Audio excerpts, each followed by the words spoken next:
నమస్కారం అండి, welcome to Suman TV. నేను గీతాంజలి. ముందుగా అందరికీ దేవీ శరన్నవరాత్రుల శుభాకాంక్షలు.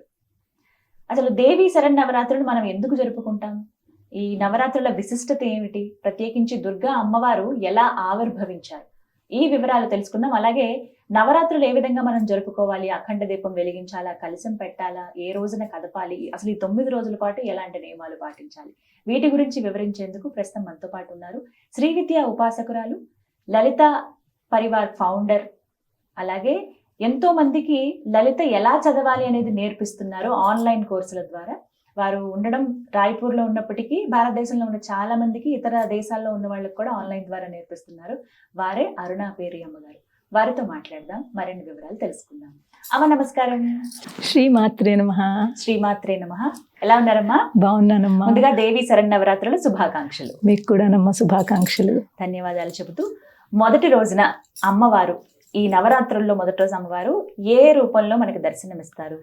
అందరికంటే ముందు మనం అమ్మవారి దర్శనము, నవరాత్రులు తొలి రూపం తలుచుకునే ముందు అసలు నవరాత్రులు అంటే ఏమిటి, రాత్రిని ఎందుకన్నారు అది తెలుసుకోవాలి ముందు. రాత్రి అంటే దేనికి సంకేతము? అంధకారము, చీకటి. చీకటి అంటే మనలో ఉన్న అజ్ఞానం. తో ఈ 9 రోజుల్లోనూ అమ్మవారు ఈ నవరాత్రులు 9 రూపాల్లో వచ్చి మనలో ఉన్న ఆ అజ్ఞానాన్ని అమ్మవారు తీసేస్తుంది. అందుకే దానిని నవరాత్రులు అని చక్కగా సంబోధించారనమాట. 9 రూపాల్లో అమ్మవారిని మనం పూజిస్తాము, కొలుచుకుంటాం, పూజిస్తాము. అందరికంటే ముందు యా దేవీం సర్వభూతేషు శక్తిరూపేణ సంస్థిత నమస్తస్యై నమస్తస్యై నమస్తస్యై నమో నమః. అమ్మవారు శక్తి స్వరూపిణి. ఈ 9 రోజుల్లోనూ అమ్మవారిని మనము వివిధ రూపాల్లో కొలుచుకుంటాము. దీనిని దుర్గా నవరాత్రులు అంటాము. వేరు వేరు పద్ధతులను బట్టి, వేరు వేరు మందిరముల్లోనూ వాళ్ళ పద్ధతులను బట్టి ఆ రూపాలని కొలుస్తారు. అమ్మవారి యొక్క రూపాలని, అలంకరణలు కూడా వేరువేరుగా ఉంటాయి. అందరికంటే ముందు ఇది దుర్గా నవరాత్రులు అని, దుర్గమ్మ వారు అని ఎందుకు మనం ఆ దుర్గా నవరాత్రులు అంటున్నాము? దాని వెనకాల ఒక చిన్న తెలుసుకునే కథ ఉంది. చెప్పండి. ఈ దుర్గా అమ్మవారు ఎలా ఆవిర్భవించారు అది మనకు తెలుసుకోవాలి కదా. ఈ దుర్గా అమ్మవారు మనకి ఆవిర్భవించడానికి వెనకాల ఉన్న కథ ఏంటంటే, 2 రాక్షసులు ఉండేవారు. రంభుడు, కరంభుడు అనే 2 రాక్షసులు ఉండేవారు. వారు పుత్ర సంతానం గురించి చాలా తపస్సు చేస్తారు.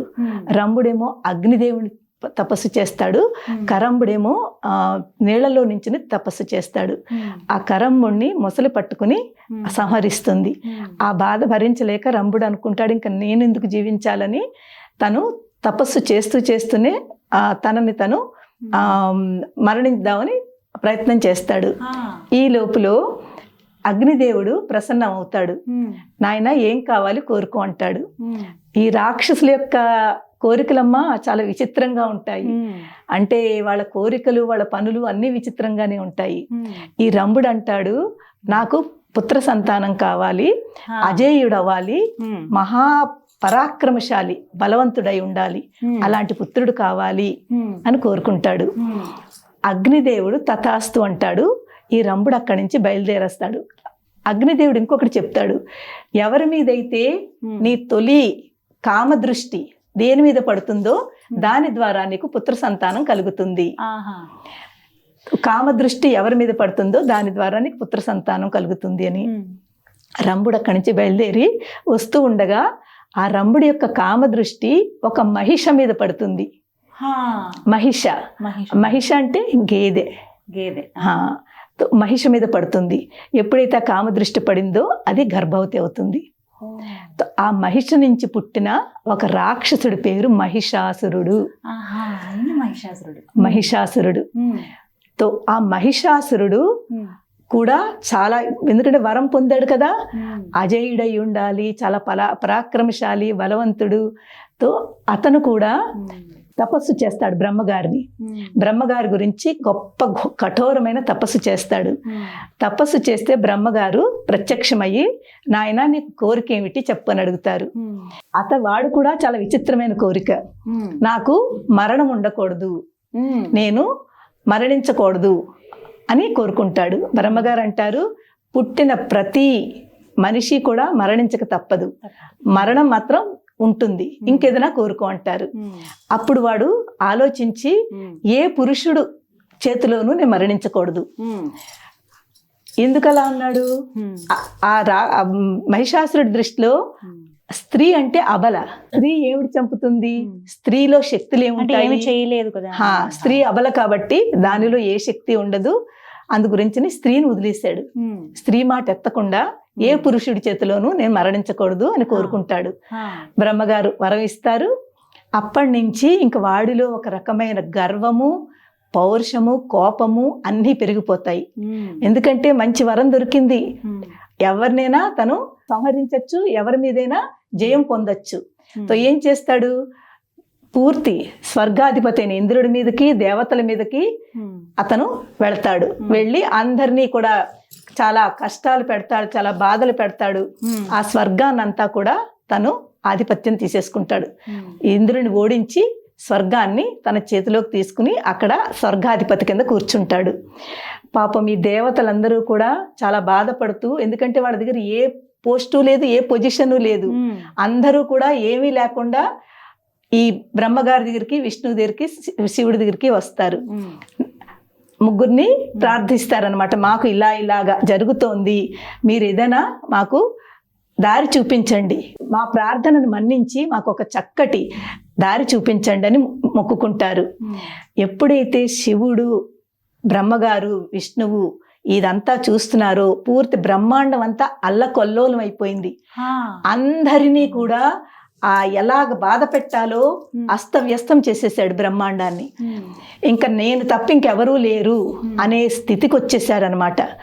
అప్పుడు బ్రహ్మ, విష్ణు, మహేశ్వరు ముగ్గురు కూడా ఆలోచించి వాళ్ళ తపోశక్తి నుంచి ముగ్గురు 3 శక్తి తీసుకొచ్చి ఒక స్త్రీ కింద సృష్టించారు. ధారపోసారు. వాళ్ళ ముగ్గురు శక్తి ధారపోసి ఒక స్త్రీ సృష్టించారు. ఆ స్త్రీవే దుర్గమ్మవారు. ఎప్పుడైతే ఈ 3 శక్తుల్లోంచి ఆ అమ్మవారు ఆవిర్భవించిందో అదే దుర్గా అమ్మవారి యొక్క ఆవిర్భవం.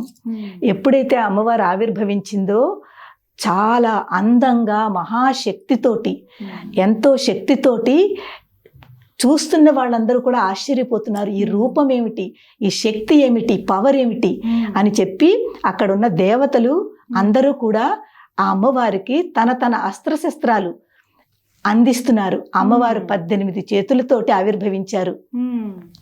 బ్రహ్మగారు, విష్ణు అందరూ కూడా తనకి అస్త్రశస్త్రాలు ఇస్తున్నారు. అలాగే దేవతలందరూ కూడా అమ్మవారికి అస్త్రశస్త్రాలు ఇచ్చి పంపిస్తున్నారు. అమ్మ, నీ ఆవిర్భవము మహిషాసురుడనే రాక్షసుడిని వధించడానికి జరిగింది.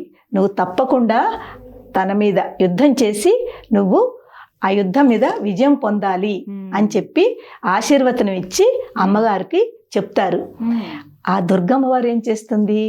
గట్టిగా నవ్వుతుంది. అంటే తన యొక్క ఆనందాన్ని బయటకి చూపిస్తుంది. దేని గురించి వచ్చిందో, ఎందుకంటే మహిషాసురుడనే అలాంటి రాక్షసుని తను వధ చెయ్యాలి. ఆ శక్తి స్వరూపము ఆవిడ ఒక గొప్పగా చక్కగా హాస్యం చేసి నవ్వుతుంది అనమాట. ఎప్పుడైతే నవ్విందో ఈ మహిషాసురుడికి ఆ నవ్వు వినిపిస్తుంది. ఇక్కడ నేను తప్ప ఇంకెవ్వరూ మాట్లాడే శక్తి, మాట్లాడే ధైర్యం ఎవరికీ ఉండదు కదా. అటువంటిది ఇక్కడ ఈ నవ్వు ఎక్కడి నుంచి వస్తుంది, ఎవరు నవ్వుతున్నారు ఈ నవ్వు అని తన దూతల్ని పంపుతాడు. ఆ దూతలు వచ్చి చూసి అమ్మవారి యొక్క రూపాన్ని, సౌందర్యాన్ని, ఆవిడ యొక్క శక్తిని చూసి ఆశ్చర్యపోయి వెళ్ళి చెప్తారు. ఒక స్త్రీ రత్నం అంటారు వాళ్ళు దాన్ని. ఒక స్త్రీ రత్నాన్ని చూసాము, చాలా శక్తితోటి ఉంది, చాలా సౌందర్యంతో ఉంది, ఆవిడ యొక్క నవ్వే మనకు వినిపిస్తోంది అది. మళ్ళీ దూతల్ని పంపిస్తాడు. ఆ దుర్గమ్మవారిని ఎలాగైనా తీసుకురా అంటే, దుర్గమ్మవారు కాదు, ఆ స్త్రీ శక్తిని తీసుకురా అని పంపిస్తారు. పంపించేసరికి అమ్మవారి దగ్గరికి వచ్చి వాళ్ళు చెప్తారు, ఇలాగ మా రాజు ముల్లోకాలకి అతను రాజు, ఇప్పుడు ఆయన తప్ప ఇంకెవరూ లేరు, అలాంటి వారు మిమ్మల్ని పిలుస్తున్నారు, మిమ్మల్ని వివాహం చేసుకుంటారట, రావాలని అడుగుతారు, కోరతారు. అమ్మవారు అంటుంది, ఇది అయ్యే పని కాదు, ఇది తగని పని. మీ రాజుకి చెప్పండి నాతోటి వచ్చి యుద్ధం చేయమని, యుద్ధం చెయ్యమని చెప్పండి అని చెప్పి పంపిస్తుందన్నమాట. సో వీళ్ళు వెళ్ళి అమ్మవారు ఎలా చెప్పిందో అలాగా అమ్మవారి యుద్ధానికి పిలుస్తోంది, తను వివాహానికి అంగీకరించలేదని చెప్పేస్తారు. ఇలాగా ఈ 9 రోజులు కూడా అమ్మవారు తొలి రోజు ఆవిర్భవించింది, ఆశ్వీజ పాడ్యం రోజుని ఆవిడ ఆవిర్భవించింది. ఆశ్వీజ పాడ్యం నుంచి నవమి వరకు 9 రోజులు ఈ మహిషాసురుడికి అమ్మవారి మధ్య యుద్ధం జరిగింది 9 రోజులు. అందుకే ఈ 9 రోజులు కూడా అమ్మవారు 9 రూపాల్లో వస్తుంది. 9 రూపాల్లో మనం ఆవిడ్ని కొలుచుకుంటాము. అదే నవరాత్రుల యొక్క వెనకాల ఉన్న తత్వం అన్నమాట. ఇప్పుడు మనము ఈ దుర్గమ్మ వారి యుద్ధం చేస్తుంది, అది ఎలాగా సంహరిస్తుందో అన్నది మనకు మధ్యలో ఒక ఘట్టం ఉంది, అక్కడ కనిపిస్తుంది. ఈ 9 రోజులు అమ్మవారు ఏ ఏ రూపాల్లో వచ్చింది, ఎలాగా మనకి అమ్మవారు. ఇక్కడ ఇంకొకటి విషయం అర్థం చేసుకోవాలి, అమ్మవారు భగవత్ తత్వం పరంగా ఆధ్యాత్మిక పరంగా ఏది జరిగిందో ఆవిడంతా మనం తెలుసుకుంటాము.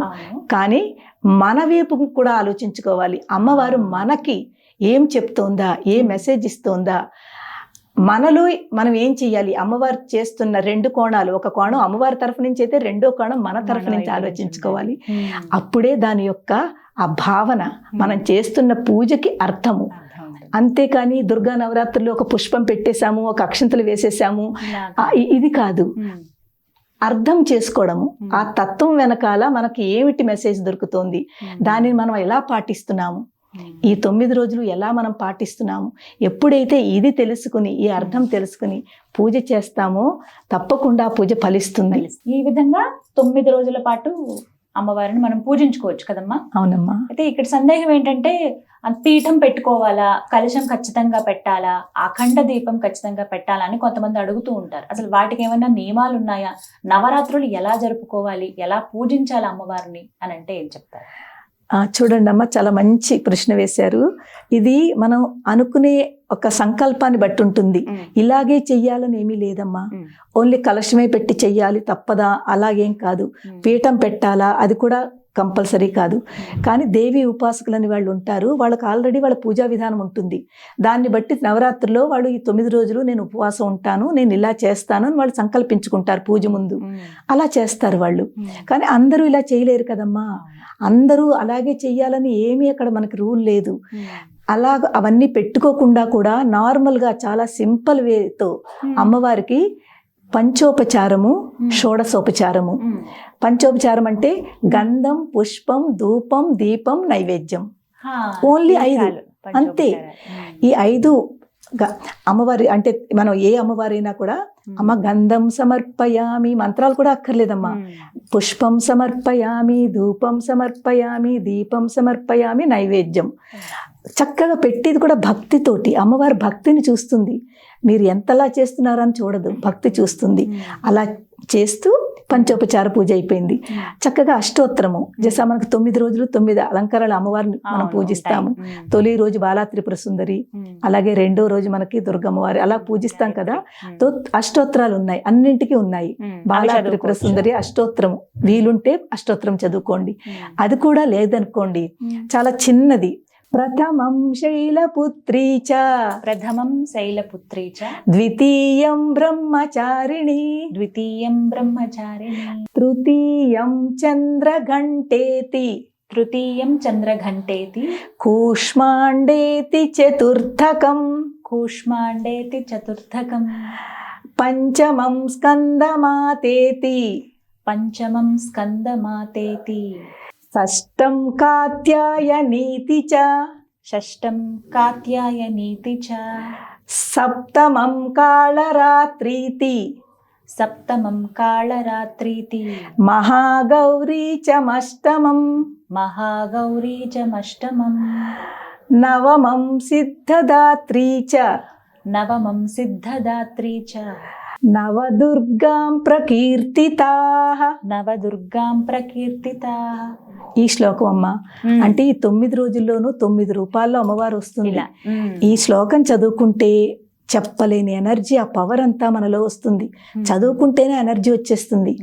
అంటే 9 రోజులు ఒక్క శ్లోకం చదువుకున్నా చాలమ్మా. మీకు ఇంకెక్కువ పూజలు దీని గురించి కాకుండా చాలా మందికి మంత్రాలు రావు కదా. సో ఇవన్నీ కూడా కుదరదు. పాపం సిక్ పీపుల్ ఉంటారు, వాళ్ళు ఇవి కూడా చేయలేరు. వాళ్ళకు ఒక చిన్న ఒక్క నామము, ఒక మంత్రము, ఓం దేవి. మనకి తొలి రోజు ఏమిటి, బాలా త్రిపుర సుందరి కదా. ఓం దేవి బాలా త్రిపుర సుందరి అయి నమః. అంతే. ఏ రోజు దారు ఓం దేవి బాలా త్రిపుర సుందరి అయి నమః. అలాగా అనుకుంటే చాలు ఏమ్మా. ఇంత సింపుల్ గా మనం చేసుకుని మనం అనుకునే దాన్ని బట్టి ఉంటుంది. మన ఆరోగ్య అంటే మన శరీరం ఎంత సహకరిస్తుందో అంతే చెయ్యాలమ్మా. కుదిరితే చక్కగా కలశం పెట్టుకుంటారమ్మా. 9 రోజులు కలశం పెట్టుకునే ఆనమైతుంది.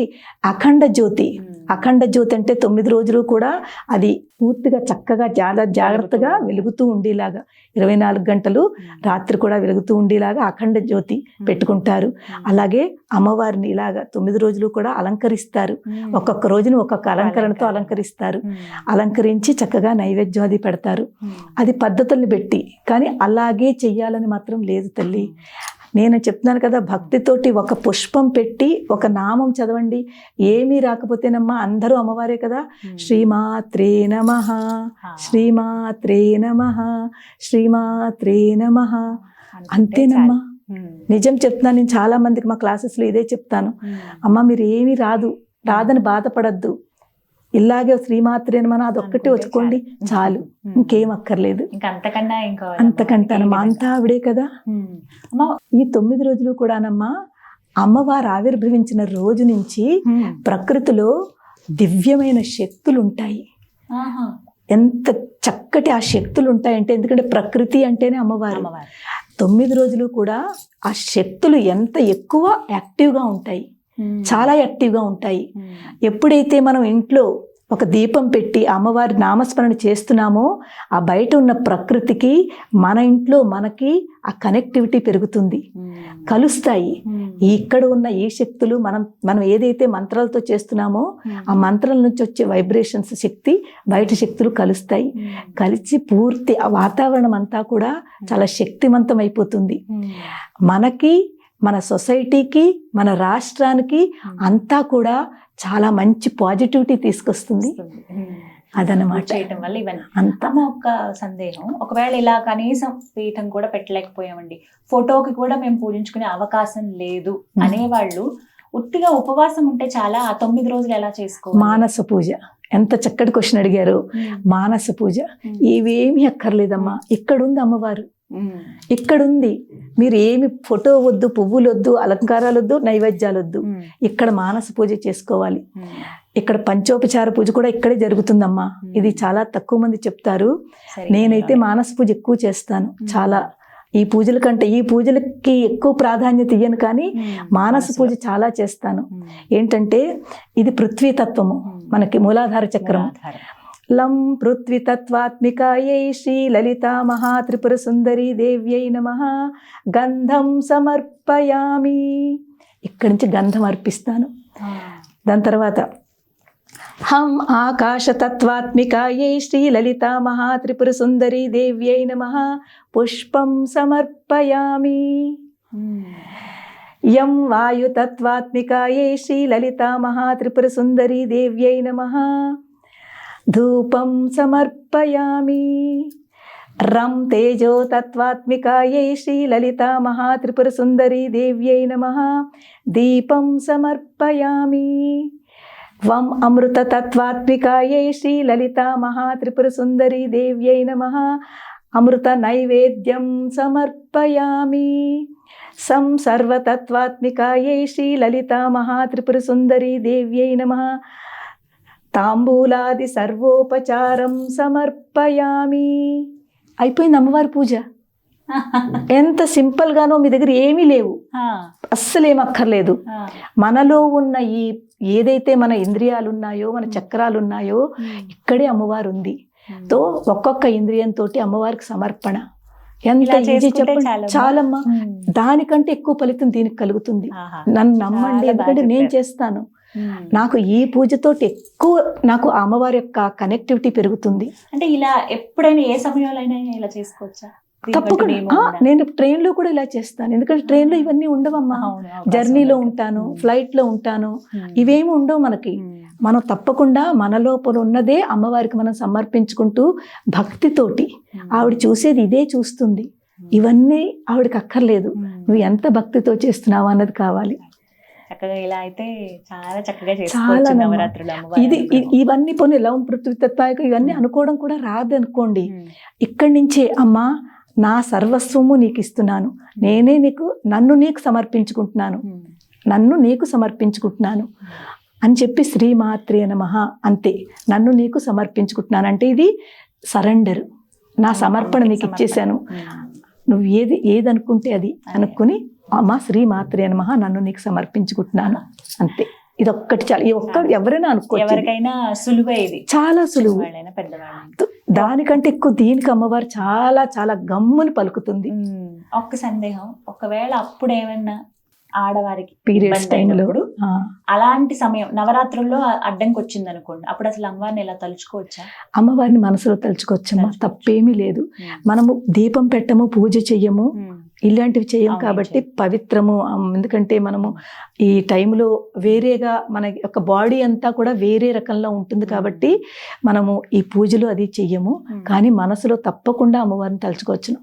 మీరు చక్కగా శ్రీమాత్రే నమః శ్రీమాత్రే నమః మనసులోనే తలుచుకోండి. మీకు అయ్యో నేను పూజ చెయ్యట్లేదే అన్న బాధ కూడా ఉండదు. ఉపవాసం ఉండొచ్చా అమ్మా? ఉండొచ్చమ్మా. ఉపవాసం ఉండడానికి అది మనం రెండు రకాలుగా తీసుకోవచ్చును.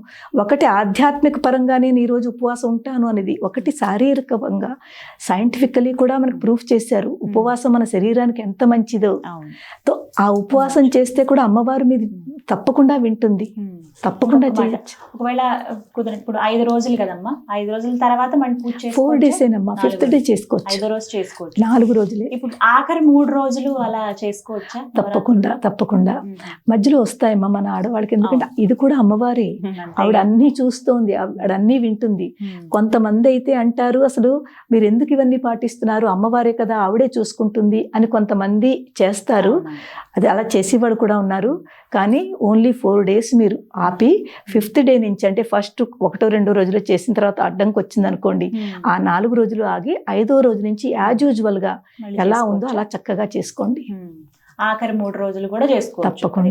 తప్పకుండానమ్మా. మీకు ఈ 9 రోజులు కూడా ఫలితం దక్కుతుంది. ఎందుకంటే అడ్డంకు మనం కావాలని అనుకుంది కాదు, అది బై నేచురల్ గా వచ్చింది, అమ్మ ఇచ్చింది. ఆఖరి రోజు నీ కదపడం అవన్నీ ఎలా అమ్మ మరి? అదే చెప్తున్నాను కదమ్మా. యాక్చువల్లీ ఈ అమ్మవారిది మనం కలశం దీన్ని ఏదైతే ఎంత భక్తితో మనం అన్ని పెట్టామో అందులో కూడా భక్తి ఉండాలి. కలశం ఎందుకు పెడుతున్నాము, దాని వెనకాల కూడా చాలా పెద్ద ఇది ఉంది. ఆ పెట్టిందంతా కూడా చక్కగా నెమ్మదిగా 10వ రోజుని, విజయదశమి రోజుని 9 రోజులు అయ్యాక మెల్లిగా అమ్మవారికి పూజ చేసేసుకున్నాక ఒక్కొక్కటే నెమ్మదిగానమాట తీసేసి నీళ్ళల్లో కానీ ఎక్కడైనా, లేకపోతే చెట్టు కింద వేసేయండి. నేనైతే ప్రిఫర్ చేయట్లేదమ్మా నీళ్ళల్లో. నీళ్లు పాపం గంగని నీళ్ళని మనం చెత్త చేసేస్తున్నాము, కల్మిషం చేసేస్తున్నాము. ఆ కల్మిషం అవ్వకూడదని చెప్పి నేను ఏం చేస్తానంటే చెట్లుకి అది ఎండిపోయిన తర్వాత అది మనకి చెట్లకి చాలా ఉపయోగము. అలా కొన్నాళ్ళు అలా ఉంచేసి చెట్లు వేసేయండి. తప్పకుండా ఆ కలశం నీళ్లు అన్నీ కూడా చెట్టులో పోసేయండి. ఆ కలశం నీళ్ళు ఇల్లంతా చల్లండి, చాలా మంచిది. తర్వాత మీరు తీర్థం కింద తీసుకోండి, మనకి మంచిది. అలాగే పువ్వులు అవన్నీ కూడా చెట్టులో వేసేయండి, ఎంతో మంచిదమ్మా. మనం నీటిని దూషితం చేసే కంట మనం మొక్కల్లో వేసుకుంటే చాలా మంచిది. ఈ విధంగా 9 రోజులు చేయాలమ్మా. ఖచ్చితంగా అమ్మవారి అనుగ్రహం ఉంటుంది, తప్పకుండా ఉంటుంది. మళ్ళీ 7 వరకు ఆవిడ క్షేమంగా చూసుకుంటుంది, మళ్ళీ ఆవిడ పూజ చేయించుకుంటుంది. తప్పకుండానమ్మా. ఇది సృష్టి స్థితి లయానమ్మా. మనకు అమ్మవారు ఆవిర్భవిస్తోంది అంటే ఏమిటి మనకు చెప్పుకుంటాం. ఇప్పుడు తర్వాత వస్తుంది మనకి ఆ అమ్మవారి యొక్క రూపం వచ్చినప్పుడు అప్పుడు చెప్పుకుందాము. సృష్టి స్థితి లయ ఈ 3 అయిన తర్వాత మళ్ళీ సృష్టి ఆవిడే రచిస్తుంది. అదనమాట. చాలా చక్కగా వివరించారమ్మా. ఎంతో అసలు భలే అనిపిస్తుంది మీరు చెప్తూ ఉంటే. నిజంగా అమ్మవారే కూర్చుని మాకన్నీ నేర్పిస్తున్నారా అని ఉంది. నాకు కూడా చాలా సందేహాలు ఉన్నాయి, మిమ్మల్ని అడిగినవి కూడా నాకున్నవే. అందరి ఆడవాళ్ళలాగే కాబట్టి చేసుకోగలవా లేదా నవరాత్రులు ఎలా అనుకున్నాను, కానీ మీరు చెప్పిన దాన్ని బట్టి నాకు అర్థమైంది. సంతోషం. నమస్కారం. శ్రీమాత్రే నమః. శ్రీమాత్రే నమః.